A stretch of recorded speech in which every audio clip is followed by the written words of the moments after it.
અમદાવાદમાં ઓટો રિક્ષાના ભાડામાં થયેલા વધારાને રિક્ષા ચાલકોએ આવકાર્યો, પરંતુ સાથે જ ભારત ટેક્સી સેવાને લઈને નારાજગી પણ વ્યક્ત કરી। રિક્ષા ચાલકોએ પોતાની રિક્ષાઓ પર વિરોધના પોસ્ટરો લગાવી અનોખો વિરોધ નોંધાવ્યો।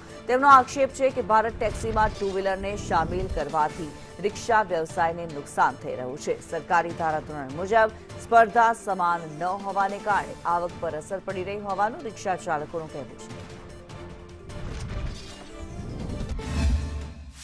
રાજ્ય સરકારે રિક્ષાના ભાડા વધારા માટેની મંજૂરી આપે છે અને તે તરફ બીજી તરફ રિક્ષા ચાલક એસોસિએશન છે એકતા યુનિયન તે અત્યારે વિરોધ કરી રહ્યા છે। ખાસ ભારત ટેક્સી જે શરૂ કરવામાં આવી છે એ ભારત ટેક્સીના સામે વિરોધ અત્યારે રિક્ષા ચાલકો છે એ નોંધાવી રહ્યા છે।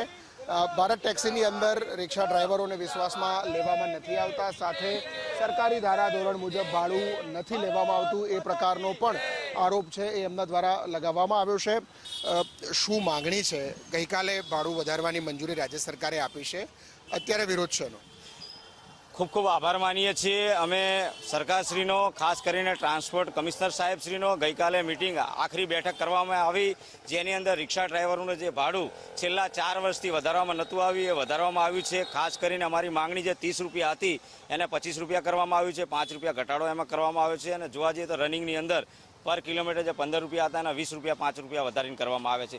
તો ત્યાં બેઠકમાં હાજર ટ્રાન્સપોર્ટ કમિશનર સાહેબ શ્રી અધ્યક્ષસ્થાને આ મિટિંગ હતી, એમનો આભાર માનીએ છીએ। અમદાવાદ આરટીઓ સાહેબનો આભાર માનીએ છીએ। ટ્રાફિકમાંથી અમદાવાદથી આવેલા ચિરાગભાઈ પટેલ સાહેબનો આભાર માનીએ છીએ, તેમજ અન્ય અધિકારીશ્રીઓ બેઠા તેમનો આભાર માનીએ છીએ। અને અમદાવાદ શહેરના યુનિયનો જેવા અમદાવાદ રિક્ષા ચાલક Ekta union, auto rickshaw welfare association તેમજ સ્માર્ટ સિટી એસોસિએશન, આ આગેવાનશ્રીઓ ત્યાં હતા। એમના બધાને સર્વસમ્મુખ બધાની સહમતિથી આ નક્કી કરવામાં આવ્યું છે। એટલે ખાસ કરીને 4 વર્ષથી રિક્ષા ડ્રાઈવરોનું જે ભાડું વધ્યું એ બાબતે રિક્ષા ડ્રાઈવરો ખૂબ આનંદ અને ખુશ છે। પણ સાથે જ એવું અમને જાણવા મળ્યું છે કે ભારત ટેક્સી છેલ્લા ઘણા સમયથી આ ભારત ટેક્સી અમદાવાદ શહેરમાં ચાલી રહી છે, પરંતુ અમારો સંપર્ક કરવામાં નથી આવ્યો। વારંવાર અમે એમને સામે રજૂઆત કરી છે, મુલાકાત ગોઠવી છે, તેમ છતાં એ લોકો ઇગ્નોર કરી રહ્યા છે। જ્યારે ભારત ટેક્સી આવી સારી બાબત હતી કે ભાઈ ચલો ડ્રાઈવરોનો વિચાર છે, ડ્રાઈવર માટે સારા સમાચાર છે, પરંતુ સરકારી ધારાધોરણ મુજબ નીતિ નિયમ પ્રમાણે એ ભાડું આપતા નથી, ગેરકાયદેસર એમાં સફેદ નંબર પ્લેટ ટુ વ્હીલરને પરવાનગી આપવામાં આવી છે।